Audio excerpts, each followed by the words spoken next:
with Miami Dolphins.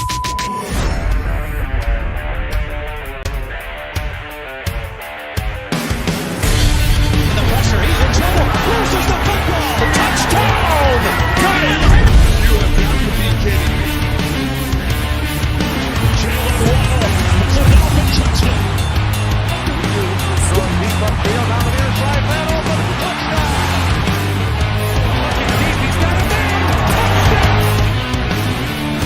The run from Tua Tagovailoa. Touchdown! He's going deep. He's got it for the touchdown.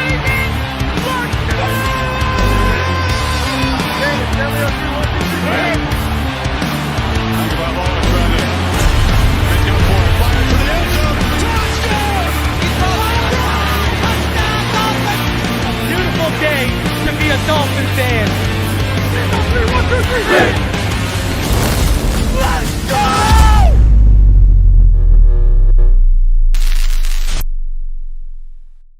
What is good, Fin Nation? What's good? It's your boy Reason, and we are back here for another one on this Monday evening. Whether you're on your drive home, chilling with the fam, finishing dinner, eating dinner, whatever you are doing, wherever you are, I hope you are happy, healthy, safe, and blessed, and having a good start to the beginning of your week. We already have more than 110 of you in the room. Please do me the favor, smash that like button. Subscribe if you're new. We are about 293 away from 12,000 and 1,293 away from 13,000. So let's get there. Appreciate all y'all coming through. And shout out to the homie Knight. He gifted an Phinside The NFL membership to Jeff Sweet. Appreciate you, Knight, for not only donating to the channel, but also making a member out of your donation. Appreciate that, man. Always a good way to not only support the channel, but to support the people who support the channel. So I appreciate that. Knight and Rhino out here always gifting memberships. I appreciate that, man. So we're going to talk about quite a bit today. We're going to talk about, we talk about Madden, because the disrespect is just so real. The disrespect is just so real. We're going to talk about, we've been covering every time a Dolphin has been in it. So we're going to cover it again as NFL executives, coaches, and scouts rank the NFL's top 10 quarterbacks and honorable mentions around the NFL. We're also going to briefly look over one we just didn't have a chance to cover because no one was on it. I want to talk about it. And then on top of that, are the Dolphins overhyped or underrated? We will look back and, a good article by Dave Hyde just talking about how the Miami Dolphins basically are in the front seat of the AFC right now. It was a topic I was going to do on a show, but Adam Beasley dropped an article about it today. Maybe I will still do it. I don't know. But Adam Beasley dropped an article, and we're going to go over it. And the reason why I'm going to go over it is because it touches on the subject I was going to make into a show. So we got a lot to go over today. A lot to go over today. Shout out to all of you already in the chat and supporting me and making Phinside The NFL and myself the number one live streaming choice for Miami Dolphin fans. Appreciate all of you for making that happen and making that, a possibility. I appreciate all y'all for continuing to support the show like that. Yeah, I got to ask in the comments, Q, is that you as Caleb? Because you changed your name and it's throwing me off, but I always remember your profile pic. So I don't know if Q went to his government name or what the case is. Don, hope you're doing good, man. Enjoy your time with the granddaughter, my friend. Hey, I got no qualms with you loving me, but loving your granddaughter more. Enjoy the time, my friend. All right? Enjoy the time with your granddaughter. Hold her tight. Give her a high five from Reason, all right? So, hey, I this is prime time I take away from my kids right now, to come and do this show. 5:45 to 6:45 is bath time and after dinner hangout time and stuff, but got to do what we got to do over here on this side. But I appreciate you, Don. Thank you for even taking the time out to roll through and even say that with your granddaughter means a whole hell of a lot to me, Don. So I appreciate you. I love you, brother. Thank you for supporting. Caleb says, yeah. So I call you Caleb or do I call you Q now? Because I just said Caleb. I was going to say Caleb had to be professional now. I caught myself. Do I say Q? Do I say Caleb? I don't know where we're at here.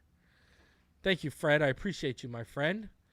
And it is, you know what? It's the best Fin show on YouTube to learn from because y'all make it that way. You guys, I say it all the time. You guys inspire me to be better.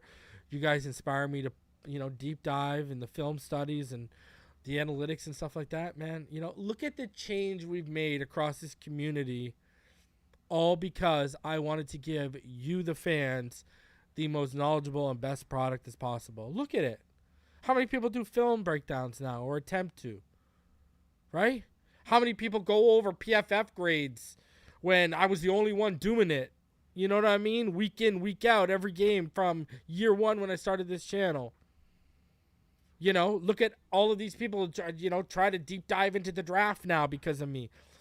And it's not just because of me. It's because of all you that watch. Because you guys made me create this show. You guys make me step this show up. So as much as I give myself a Barry Horowitz whenever I talk about how Phinside the NFL is an innovator and never a replicator or a duplicator, it's all because of you. It's all because of every one of you that watches this show. So when I give myself the old 1-2 on the back for creating something, give yourselves the old 1-2 on the back because your support has made this show what it is. Your support is the reason why we set trends. We are trendsetters. We don't follow trends on Phinside the NFL. Get that straight, right? And it's all because of you guys. It's all because of you. So, whenever my success and everything we do and are the first to do on this channel is all because of you. It's either inspired by all of you or it's with all of you in the forefront of my mind. Whatever I do, whatever I innovate, it's always with you guys in mind. So, hey, give yourselves the old Barry Horowitz, all right? Give yourselves the old one, pat on the back. People always want to talk about me and how I'm arrogant or cocky. Hey, first of all, don't confuse confidence with cockiness. Second of all, someone's got to say it. Anyways, before we get into everything, a couple things I want to talk to. First of all, DeAndre Hopkins to the Titans. I mean, please. All right? Please. First of all, if you own Treylon Burks in any dynasty, ouch. I mean, what are we expecting here, DeAndre? First of all, this man chose Ryan Tannehill over Mac Jones. Sit on that, Patriot fans. Sit on that, Patriot fans. This man chose Ryan Tannehill over Mac Jones. Ryan Tannehill is going to be out the door for Levis or Malik Willis sooner rather than later. This man chose that situation. Shout out to DeAndre Hopkins on that, okay, for giving Dolphin fans ammo. But what are we doing here? Listen, maybe I would be built different. Maybe I think different. I don't know. I'm sure a lot of you think the same way. This guy's made his bags. Am I the only one who, if I was in his shoes, I'd be like, okay, it's time to chase the legacy. Sign 2-year deals with an out after 1 year with contenders. If you win that ring this year, then go get the bag next year. I don't know, man. I'm going to tell you this. This is just me. All right? Because you ain't coming to Miami because of what we already have right now. But I would have hit up a team like the Chiefs. Right? And I would have said, man, just get me something respectable on the table and I will come there. It don't got to be nothing like crazy. Just get me something respectable on the table and I will come there for 1 year. And let's go win a chip.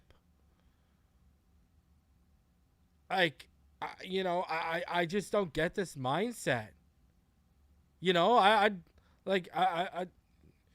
I don't know, man. I would have went to a team like Dallas and played second fiddle to CeeDee Lamb just because of that division and the NFC overall. I would have done that before I would have went to Tennessee. And listen, I hold nothing against a man getting their paper. Do you, boo-boo, when it comes to getting your money. I ain't here to bag watch. I'm just saying I would have said, look, what are the Titans going to do? Let's be honest with ourselves. What are the Titans going to do? Let's be real here for a second. All right? What are the Titans going to do? You know what I mean? Like, did you really improve your odds? Did you really improve? Shout out to Knight for the $2 donation. Super Bowl is ours anyways. He knew he wasn't getting a chip. Hey, I agree with you. But what are we doing here? Like, he didn't even go to a team that's like, you know what I'm saying? Like, and it's not like you're like, 26, 27. You know? I don't get it. I mean, I would have went to Jacksonville. If you wanted to go to the AFC South, brother, I would have went to Jacksonville and said, get me with this kid Trevor. Because Jacksonville going to win that division. I'm sorry, D-Hop, you ain't tilting that. You ain't shifting it. Jacksonville winning that. Calvin Ridley coming back. Brother, I would have, same thing I would have told the Chiefs. Hey, put something respectable on the table and I'll come there. And then you could have, and I know they spend money, but you could have Christian Kirk, DeAndre Hopkins, and Calvin Ridley being your top three for Trevor Lawrence. And 1 year. I ain't talking about like lock this guy down for 2 or 3 years. I don't know, man. Hey, kudos to you for getting your bag, and kudos to you for not coming. I would have told the Jets to put something respectable on the table before I would have went to Tennessee.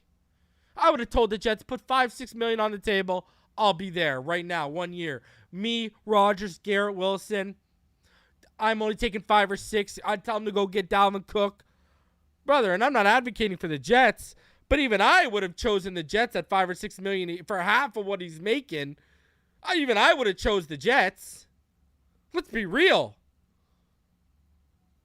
Let's be real, D-Hop. I don't get it. Hey, kudos to you, though. You got your bag. You're going to have a nice pile of cash to sit on instead of a pile of accolades. Good for you. Hey, but I'm going to tell you this right now.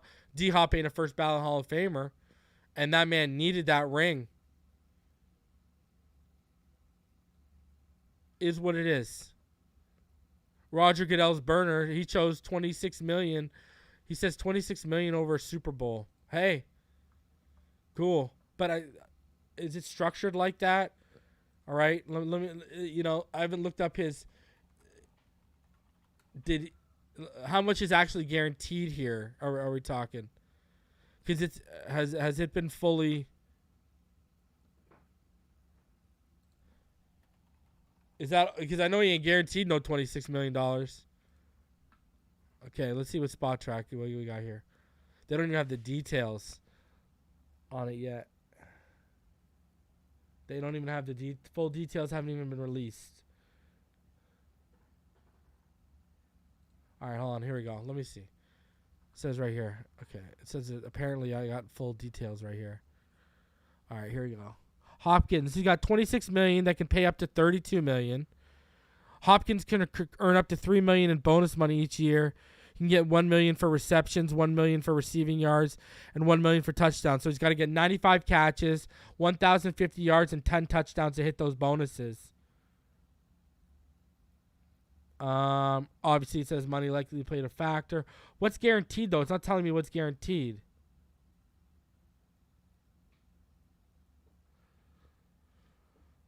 It's not telling me what's guaranteed. He can earn up to $3 million in bonus each year. Right? So that's your $3 million. $1 million for 95 catches, $1 million for receiving yards, which is he's got to be 1,050 or more, and $1 million for 10 or more touchdowns. He ain't getting those 10 or more touchdowns. I mean, they might force feed him. You know what I mean? But man, if I was Treylon Burks, I'd be bitter because you know that man. You know what that tells you? I'm just looking at those bonuses, and you know what those bonuses tell us? Bro, he ain't caring about them winning games this year. You're going to be in their ears being like, yo, hit me with that money. Hit me with throw me the football. That's all he's going to be saying. Throw me the football. I got to make this bonus. I got to make this bonus. Hey, get your bag. Do you, boo-boo. But I would have taken 1 year, got the chip, and then tried to cash in right after. But he took the money. I can't. It is what it is. I'm just saying, if it was me, think of how much he's made in his career right now. Right? Like, it's not like DeAndre Hopkins has not made a lot of money in his career. His career earnings to this point, in 10 seasons, he has made $111 million. He made $56.6 million with the Texans, and he made $54.8 million with the Cardinals. So he has $111.5 million of career earnings. You know, I mean, once I get that $100 million threshold, you know, maybe I might think about the ring. I don't know. That's just me. You know, you've already made $111 million, and that's not including that's before the Tennessee contract because the full details are not. He's made over $111 million to this point. I'm just saying, you know, I might think about maybe a year or two trying to get the chip. That's me. Go to the Chiefs. But hey, by you going to an irrelevant team and not being a threat long term, see you on Monday night when we kick the crap out of you, DeAndre, and enjoy getting locked down because you should have gone to a team where there were multiple threats. Treylon Burks is still developing. That kid's going to be something when he develops, but he's still got to take some steps here in his developmental. Everyone knows I like Treylon Burks coming out. But he's still got development left in his game. So good luck when you are the guy screaming for the football and everybody knows it.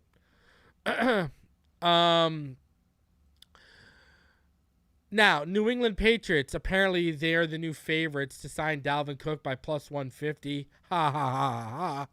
I remember they were the favorites to also sign DeAndre Hopkins. How'd that work out?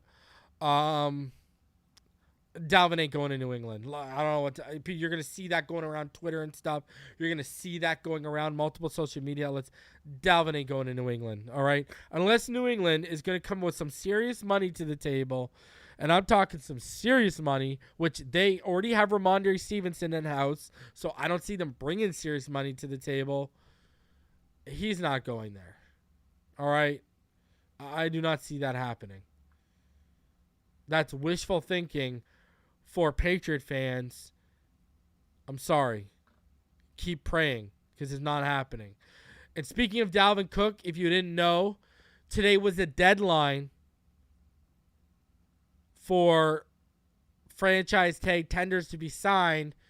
Saquon Barkley and Josh Jacobs did not get extensions put in place and therefore did not and have not to this point signed their franchise tags. Josh Jacobs is rumored he's going to hold out. It sounded like Saquon and the Giants were working a lot harder to get a deal done. That's what it sounds like up until the final hour. So, again, this does not help Dalvin's market. This doesn't help it at all. Not to mention there's still guys out there. Kareem Hunt's still out there. I'm not advocating him for him, just saying Ezekiel Elliott's still out there. Leonard Fournette's still out there.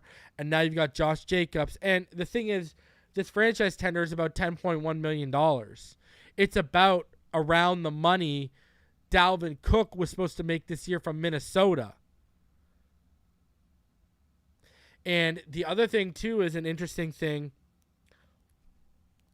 5 years ago, the franchise tag for a running back was $10.3 million, and now we're at $10.1 million. If you were to do inflation and adjust for inflation, that should be over $13 million right now. But it's actually gone down by over $200,000 in terms of franchise tag. So that tells you how devalued the position is. Usually franchise tags go forward. You never see them going backwards. But 5 years ago, to franchise tag a running back cost about $10.3 million. Now it costs $10.1 million. And again, adjusting for inflation, that 10.3 5 years ago would be worth about $13 million right now.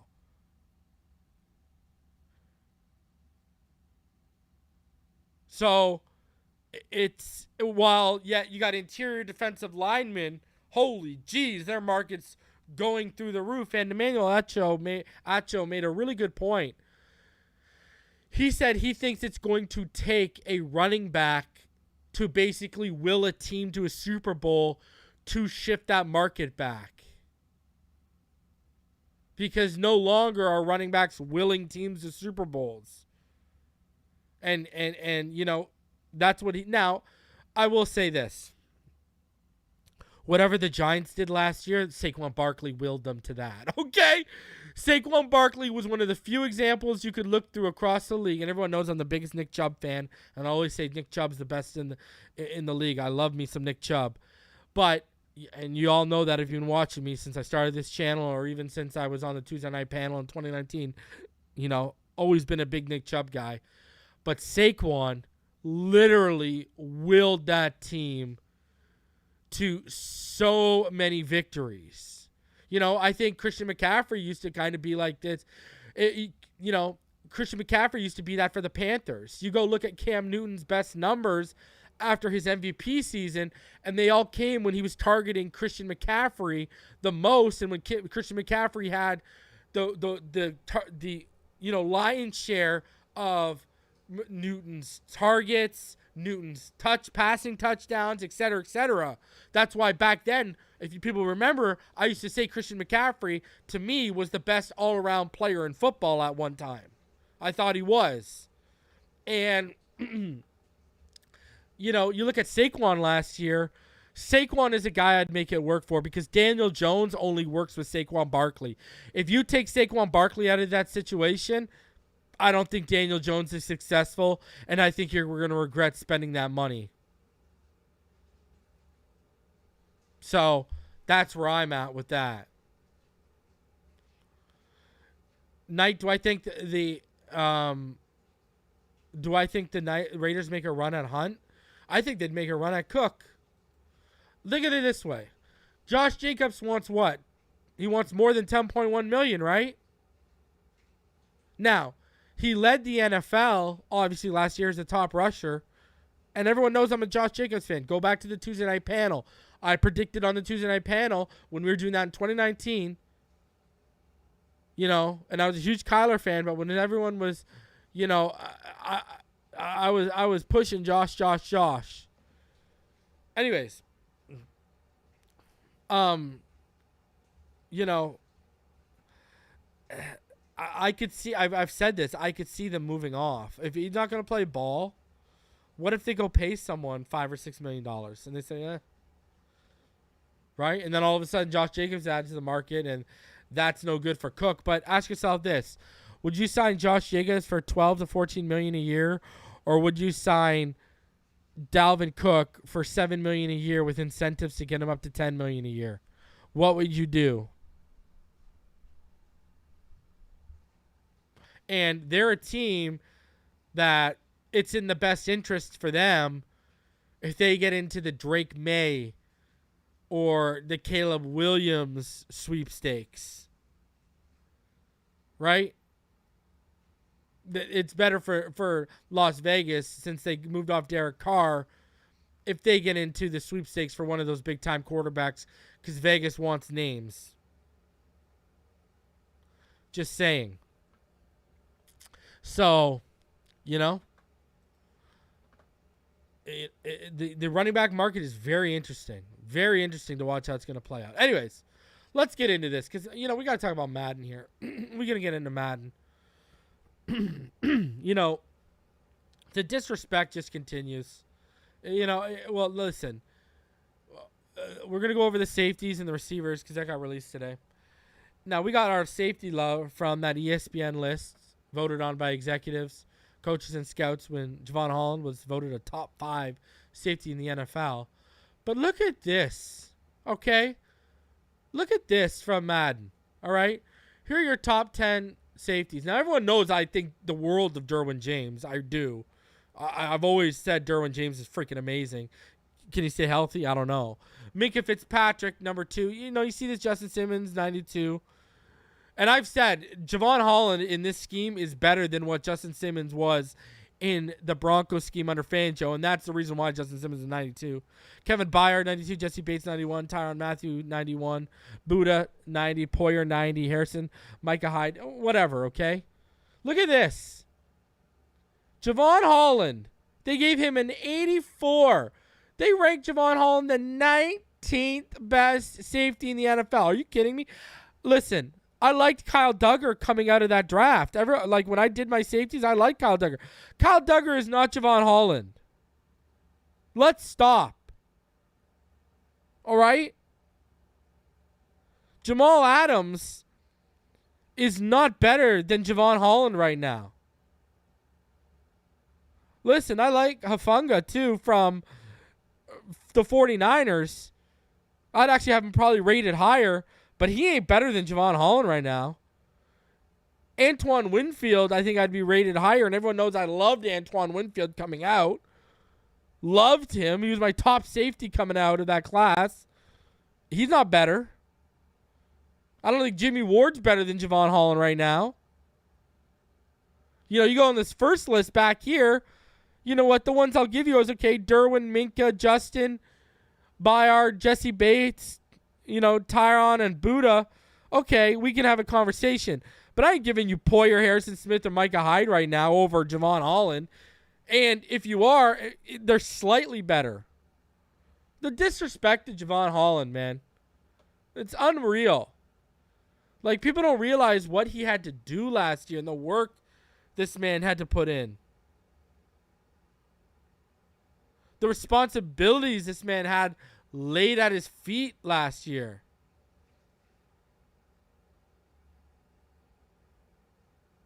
Madden always disrespecting the Dolphins. I don't know what it is. I mean, I really honestly cannot wait to see what the team's overall rating is, because I'm going to tell you this much. They better not do us dirty, huh? They better not do us dirty. Because they're already about to do Devon A-Chain dirty. Devon A-Chain literally runs a 200-meter time good enough to qualify for the Olympic trials.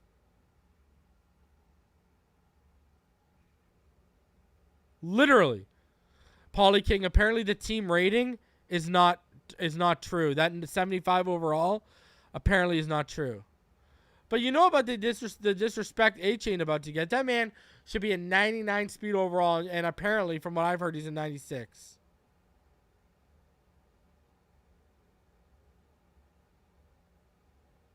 Like, we got Olympic athletes out here that are being on our team and they're being disrespected. It's unbelievable. We got one of the best rosters in the NFL. Now, I'll tell you right now, I've seen that team overall 75 rumor. Apparently that's not true. So we'll see. And listen, I don't care if A-Chain's unproven. His speed is proven. On the football field and on the track field, that man's speed is proven. What were you trying to tell me otherwise? Speed doesn't change. What are we expecting here? I'm not talking about his overall rating. I'm talking about his speed. His speed is proven. Speed is a proven freaking commodity. That's why we have 40-yard dashes. That's why this man ran track and field at Texas A&M. What do you think? All of a sudden he's going to stop learning? He's not going to learn he's going to forget how to run on a football field? Go look at what he did in his last game on a football field. Speed is proven. You either got that or you don't. That's a gift.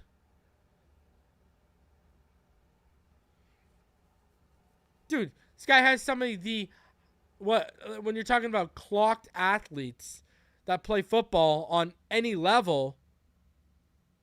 I mean, first of all, he's been clocked at 26 miles per hour top speed. Second of all, in game, he's been clocked like 23 miles per hour. I don't know what we're talking about here. I'm just saying. That should be one of the easiest things to rate. That's why we have literal testing for that. There's literal testing. You know? Like, I'm just saying. It's like agility. There's testing for agility. You know what I mean? So, anyways. Now, it gets even it gets even better. Let's talk about a proven commodity then, shall we? All right. Let's talk about a proven commodity. Top 10 wide receivers. Justin Jefferson, I ain't arguing. 99 overall. Tyreek Hill, 98 overall. I ain't arguing. I have always said Justin Jefferson and Tyreek Hill, you can flip them 1-2. You are not going to hear an argument from me whatsoever. But I'm looking at this. Where is my boy Waddle? DeAndre Hopkins at a 93? Excuse me. In what world, sir? In what world? Jaylen Waddle had the 7th most receiving yards in the NFL last year. He had, let's look at the people in front of him, okay? He had more than Cooper Kupp. He had more than Jamar Chase. He had more than DeAndre Hopkins. He had more than Scary Terry. He had more than Amari Cooper. And then we go in, oh, there he is at 18. He had more than DK Metcalf. He had more than Mike Williams. He had more than Tyler Lockett. He had more than every name in front of him on this list except CeeDee Lamb.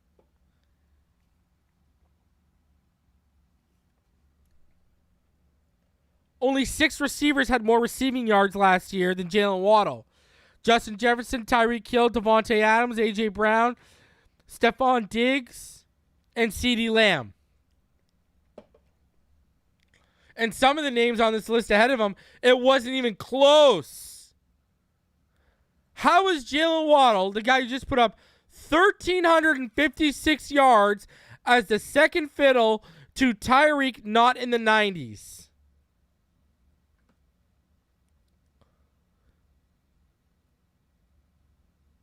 Explain this to me right now. Even I'll go even further. The disrespect for Amon St. Brown. Amon St. Brown and Jaylen Waddle should both be in the 90s.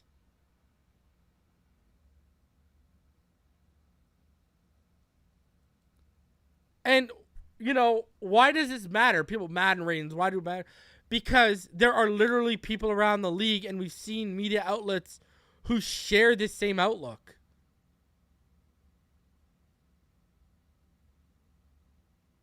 There's Bills fans and Jet fans that'll try to convince Dolphin fans Jaylen Waddle is not a top 10 receiver. I've been going to war for Jaylen Waddle since before we drafted him. When Clumpty Dumpty and not so smart guy were out here saying Devontae Smith is the better pick than Jaylen Waddle, and anyone else says different, it'd be a bad pick if the Dolphins made it. And I was arguing with them that Jaylen Waddle's special. Jaylen Waddle is going to be one of the best receivers in this league. I've been vouching for this guy before we even drafted. He was my wide receiver 1 in that class too. I realized over the summer that Jaylen Waddle is arguably my favorite player in the football right now. This man is a top 10 receiver. It's not even a question. An 18th best receiver? What are we talking about right now? Do you know how many teams right now with their receiving core would take Jaylen Waddle to build that around?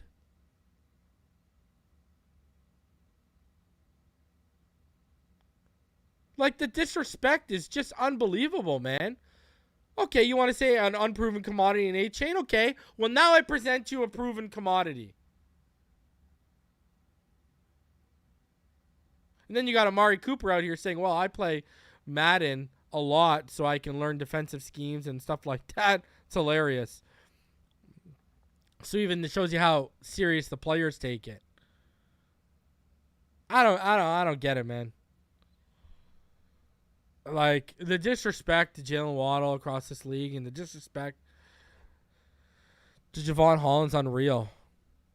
You got two, when you're talking about just young players, you got two of the top 5 young players at their respective positions. Unbelievable. Unbelievable. Jaylen Waddle is a top 10 player. There's no one that can say any different to me.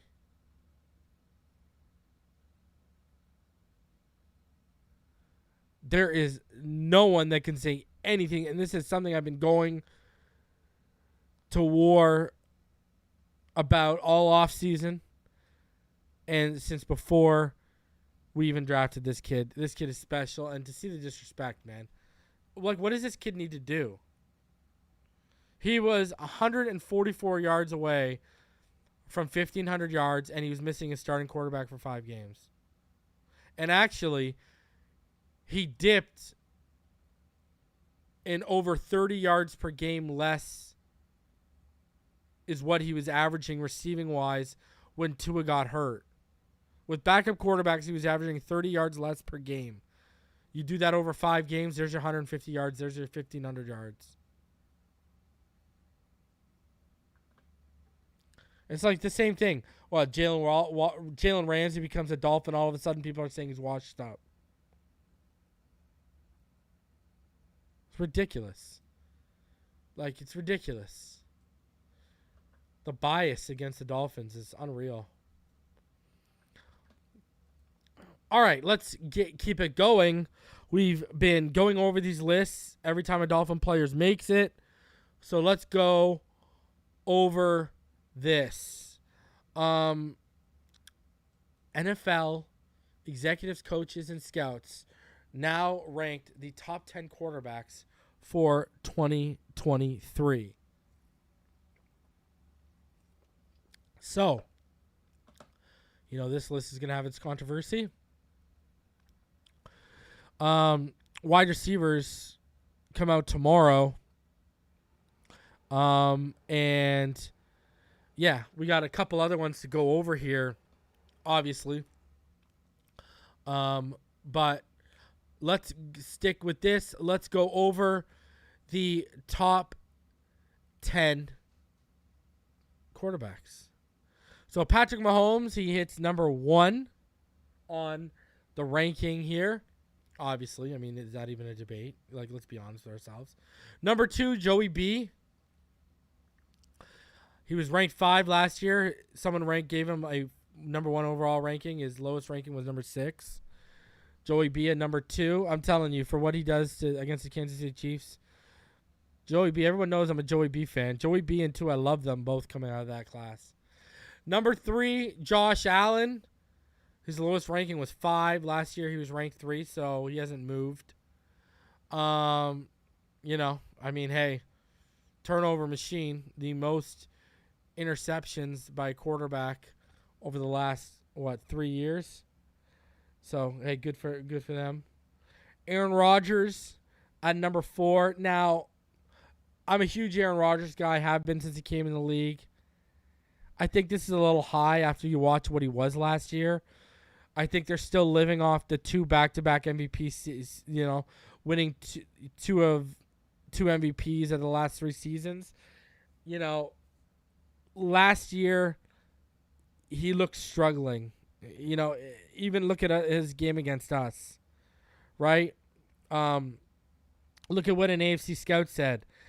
I think everyone is afraid to say he's declined a little. See? Right here. I agree with this. He's still a great thrower and sees it really well, but he's more like ranked 8 to 12 for me. I agree with that. Justin Herbert at 5 after being ranked at 7 last year. Jalen Hurts was unranked last year. And now he enters at 6. Number 7, Lamar Jackson. Last year he was in the honorable mention. I mean, I've already gone over this. If Lamar made this, Lamar did not have a better season than Tua last year. I mean, you know, I don't agree with. I don't think Lamar is a top 10 quarterback right now. I don't. You know, I don't know what else to say. You know, because look at this. If you go from weeks 4 to 12, Lamar Jackson was 147 of 238 for a 61.7 completion percentage. Had 7 passing touchdowns, 4 interceptions, 4 fumbles, 1,493 passing yards, which is about 165.8 yards per game from weeks 4 to 12. I'm counting weeks 4 to 12 because that's really when, you know, you start talking about MVP and stuff. And he was done after week 12 anyways, so that's why I went there. He also had 1 rushing touchdown, and 521 rushing yards in that span. Tua Tagovailoa in that span was 144 for 216 for a 66.7 completion percentage. He had 13 passing touchdowns, 3 interceptions, 2 fumbles, 1,934 passing yards from week 4 to 12, and he only played 6.5 games in that span. Lamar played 8.5 because he went out in the 9th game. He went out halfway through week 12. So Lamar played 2 more games, and Tua just crushed him as a passer. So I don't agree with this right now. I'm sorry, I just don't. Trevor, this is a little high, man. He only, you know, Trevor looked like an absolute train wreck until the last half of the season, you know, but Trevor looked better than Lamar last year as a passer. Dak, you know, they have him coming in at 9. Like, what are we doing with Matthew Stafford at 10 right now? What did Matthew Stafford do last year that to give you the confidence he's a top 10 quarterback? The guy, what are we talking about? The guy missed the whole season. And if we're projecting, because I'm going to tell you this right now, Lawrence is a projection and Lamar's a projection. If we're projecting, you're projecting Stafford's body's all of a sudden going to hold up? I don't know about that. Deshaun Watson, the guy's played 6 games over the last 2 years, and he makes the honorable mentions.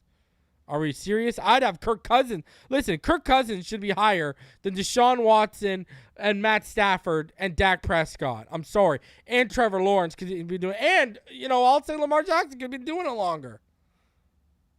Kirk Cousins had a better year last year than all of them. Hell, Jared Goff had a better year than some of those guys we just named. And they're in the honorable mentions. He had a better year than Deshaun. Derek Carr, he's honorable mention 14. And then the final honorable mention here is Tua Tagovailoa. So, Tagovailoa showed massive potential in Coach Mike McDaniel's offense. He was dangerous whenever he looked to pass, averaging a league high 8.9 yards per attempt. And out of the pocket, he also led the NFL in QBR. I thought the first 6-7 weeks of the season last year, he could have been the MVP, an NFL coordinator said. I was impressed with his growth. Head injuries are complicated, but I like the direction he's headed. Tagovailoa's durability is a concern among voters after spending multiple stints in the concussion protocol. Even aside from that, many don't see him as a top 10 passer. He's got very good timing, touch, anticipation, and accuracy, along with good pocket feel. He doesn't have top mobility, power, arm strength, so there are some limitations. An executive said he's a true point guard type who needs to get it out quickly and distribute to his playmakers, which he's done a good job of. See this? mobility and arm strength. You see that? You see that's when they try to box him in with that without realizing elite efficiency, accuracy, and a high football IQ and processing. Those are quarterback superpowers just as much as mobility and arm strength is. If you are a quick processor, which he is, that's why you can make those quick throws. I mean, there's a great video that just came out. If you haven't watched it yet, I've had him on the channel before. Maybe I'll have him back on again. Go check out Alex Rollins' latest video about Tua Tagovailoa. Go check his breakdown of Tua Tagovailoa and how he admits he was wrong last year. Remember, I had Alex Rollins on last year after he made his video.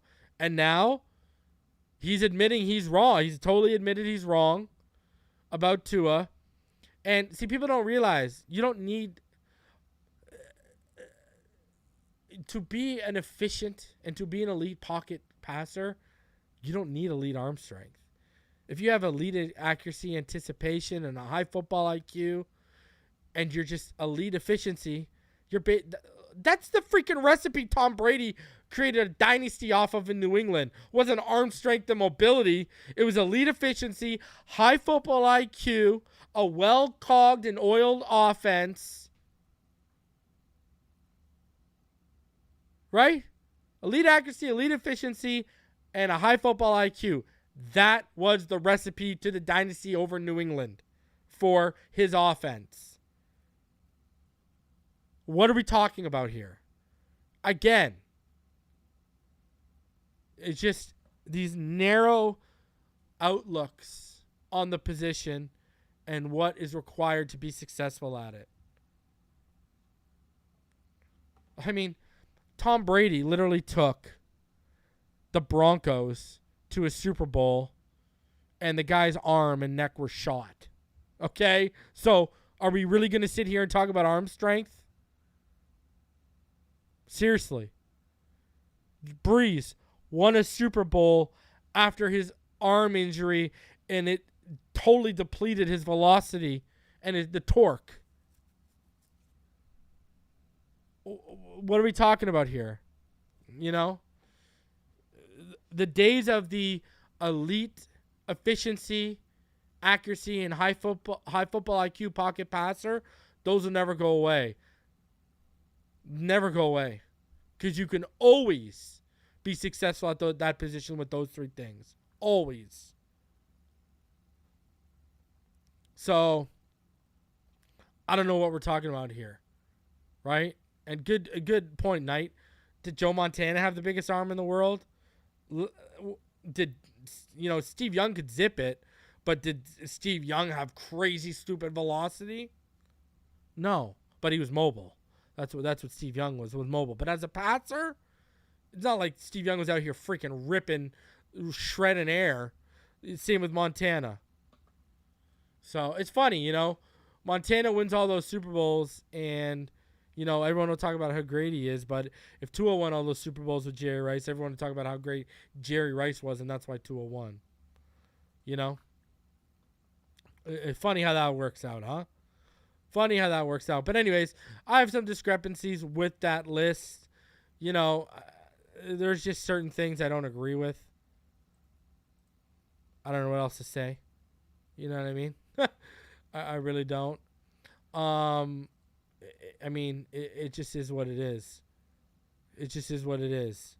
Now, in case you guys were wondering, we had no Dolphins, obviously, make the guards and center list. None whatsoever. And then, of course, we still had, and we've gone over this, I believe on this channel, we had Taron Armstead. He made the offensive tackle list. And then we got receivers. Those are going to come out. Those will come out, those will come out in tomorrow. The receivers will be the last ones to come out, I believe. So far, if you're keeping count, right, the Dolphins have had Jaylen Phillips make edge rushers Chubb did not, in case you were wondering. And then on top of that, Christian Wilkins, like Phillips, made the honorable mentions. Him for interior defensive lineman. And then Jalen Ramsey was the third-ranked cornerback. Xavier Howard made the honorable mentions. Jevon Holland was the fifth-ranked safety. And then another interesting thing, too, is, guys, even though he has no team right now, Dalvin Cook did make the rankings for running back. Dalvin Cook was ranked number 8. Last year, he was ranked 4th. This year, Dalvin Cook came in at number 8. All right? Just so you guys know. So, and then Terron Armstead made the honorable mention. So, we've had a few Dolphins make this list. Honorable mentions, etc., etc. So, hey, now it's time for us to move up from the honorable mentions to making the top 5s. Guys, over 325 of you in the room. Please smash the like button. Subscribe if you are new. And I agree, Topher. Hey, this stuff in the long run, this works out for us when it comes to contract negotiations. But at the end of the day, these lists, you'd be surprised. You know, agents and stuff will use PFF stats and such like that. You know what I mean? So, you know, it happens. But these lists, like I've said, we go over this ESPN list every year. And the reason why is because it's actual NFL executives and scouts that are, like, voting on it. You know what I mean? So, because of that, I will actually go over it. I think it's worth it, you know? Anyways, Bleacher Report. They came out with an article, and they asked the question, are the Dolphins overhyped or underrated? And they went over a bunch of contenders in the NFL right now. And what they said about the Dolphins, again, shouldn't surprise you. There's Tua right on the cover of it. So they said the Baltimore Ravens are overhyped. The Browns are underrated, apparently. The Broncos are underrated. The Rams are underrated. Give me a break. And the the Rams are underrated, yet even they're on selling. And there's even talk that they might move Aaron Donald at the deadline, and they're prepping for that. They got the Miami Dolphins as overhyped. They say the Miami Dolphins made a splashy offseason trade acquiring quarterback Jalen Ramsey, but they trended in the wrong direction with Tua Tagovailoa health at the end of the 2022 term. With Tagovailoa under center, Miami lost 4 games between weeks 13 and 16 last year, 3 of those contests against playoff teams. After a strong start with signature wins over the Buffalo Bills and Baltimore Ravens, opponents may have figured out head coach Mike McDaniel in the second half of the season. On top of that, Tagovailoa's extensive injury history remains a concern. He's missed 14 games in 3 seasons. Last year, the Dolphins went 1-3 in their games that featured a starting signal caller other than Tagovailoa. Moreover, wideout Tyreek Hill will face assault and battery charges from an incident at the Miami Beach Marina. Though legal cases oftentimes take months to resolve, the NFL can suspend the all-pro wideout based on what it uncovers in an investigation. Sure, the addition of Vic Fangio and Ramsey will tighten up the defense, but Tagovailoa's issues with durability and the Dolphins' struggles at the end of the season should dampen their playoff buzz. 2023, the Jets will have a better squad with quarterback Aaron Rodgers, which is another obstacle in the Dolphins' pathway to the postseason. They're ripe for a slight regression. Are you serious? Bleacher Report says we are slight. We are ready for a slight regret. Like what? Regression? We put together one of the best rosters out there. And I don't know about, Tyreek Hill facing assault and battery charges. He has not been formally charged. So, that's jumping to a conclusion. Bleacher Report continues to disappoint with their Dolphins coverage. Let's be honest. They've been really falling off a cliff over the last year and a half, 2 years, and stuff like that. Overhyped. Let's be honest. We're being slept on. People keep talking about the Chiefs and the Bengals and all these teams. You need to be talking about us. We've got one of the best rosters in the NFL. Underrated, like overhyped. Overhyped how? Over 350 of you in the room. Please smash that like button. Subscribe if you are new. Now, let's get to some more, down-to-earth reporting here. Dave Hyde came out with this article, and, he thinks the Dolphins are in the driver's seat. He said, Jets got a quarterback, Patriots got an offensive coordinator, but Dolphins sit on top of the best division. Buffalo didn't help a leaky defense. New England didn't lessen owner Robert Kraft's entertaining impatience with Bill Belichick. The New York Jets made the biggest move and enter 40-year-old virgin territory with Aaron Rodgers. But the Miami Dolphins won the offseason in the AFC East. They sit on the edge of training camp with the best look in the NFL's best division. So we enter the peacock phase of this Dolphins era, where the road through the training camp will be paved with legitimately great expectations. This isn't new here, but it's long-forgotten territory. You need to go back decades to when Dan Marino was the franchise, not inside the franchise, to think this team could play into the deepest parts of the NFL season. How are they going to cope with this? Better yet, how will South Florida cope with this? Nobody expected the Dolphins to win more than a playoff game over the past 2 decades. That was the bar. Even that was too high to reach. 3 wildcard playoff appearances in 20 years, all losses. That's the franchise's footprint. So how are the on-paper Dolphins suddenly the best in the division, and by extension, in contention for the Super Bowl? They tanked for 2 years and assembled draft picks for tomorrow. No team in the league had more draft capital than the Dolphins in 2020 and 2021. Then they flipped that idea completely, starting last offseason and traded for today. No NFL team in history has less draft capital over a 2-year stretch than the Dolphins of 2022 and 2023. Throw in Coach Mike McDaniel wanting and owner Stephen Ross paying this winter for the best defensive coordinator in the game, Vic Fangio.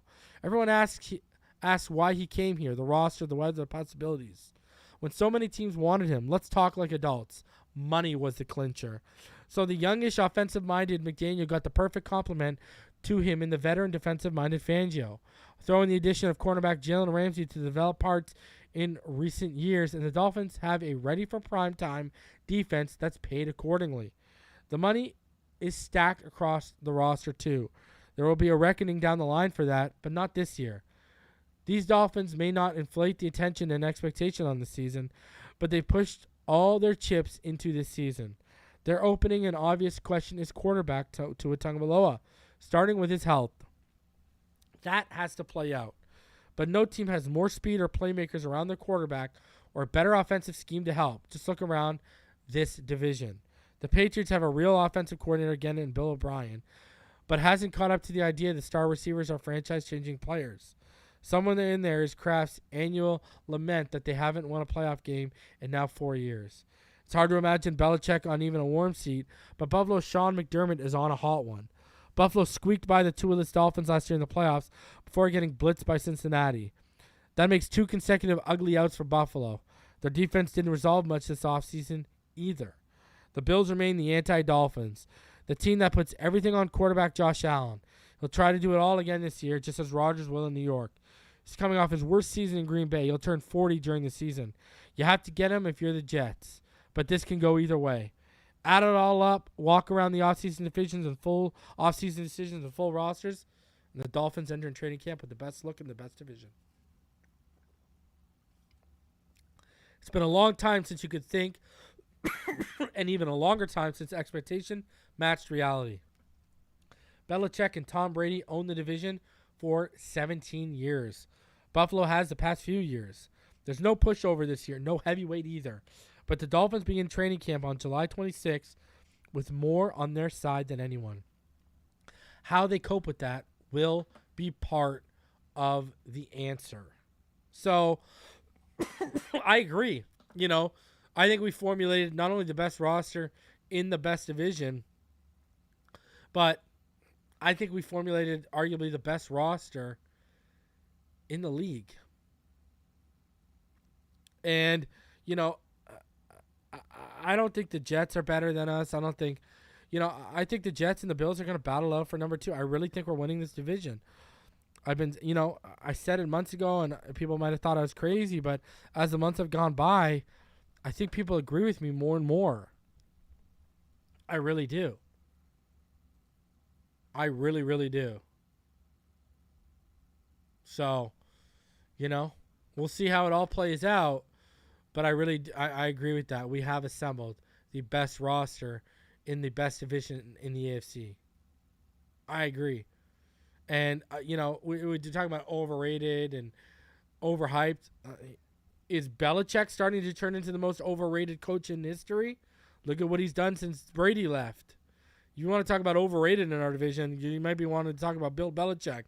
I'll start the conversation early because he ain't no Don Shula. Don Shula got to the Super Bowl with multiple different quarterbacks. Belichick hasn't sniffed the Super Bowl with multiple different quarterbacks. Just saying. So, he'll never be the Don.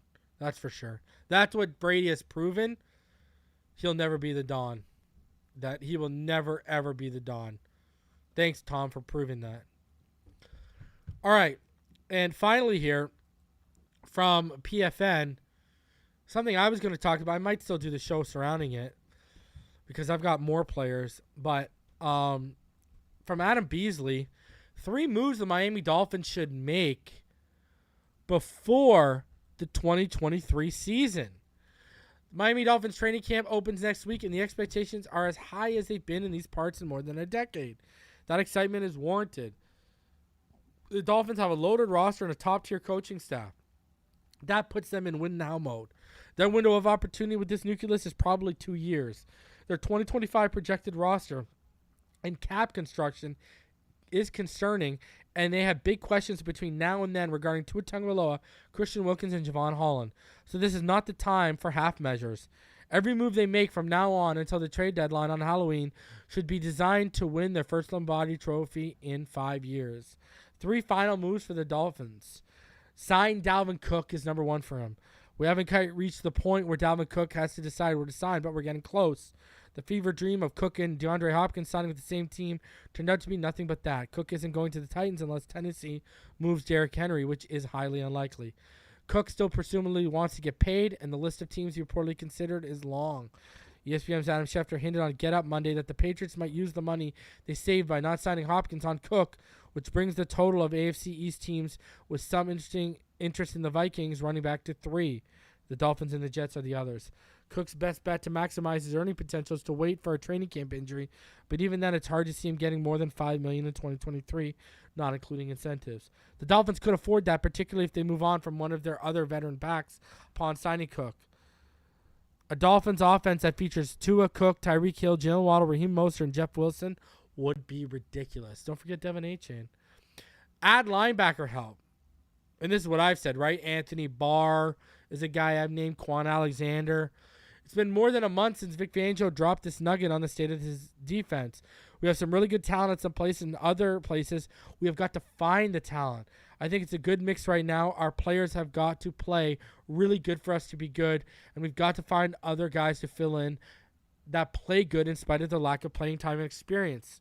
Fangio didn't reveal which places need more talent, but it isn't hard to guess. The Dolphins are loaded at interior defensive line, edge, cornerbacks, and safety. They have some remaining questions at linebacker. Beyond Jerome Baker and David Long, who didn't practice during minicamp, there's not a ton. The Dolphins are so thin at the position that they gave Andrew Van Ginkel significant looks on the inside in the spring.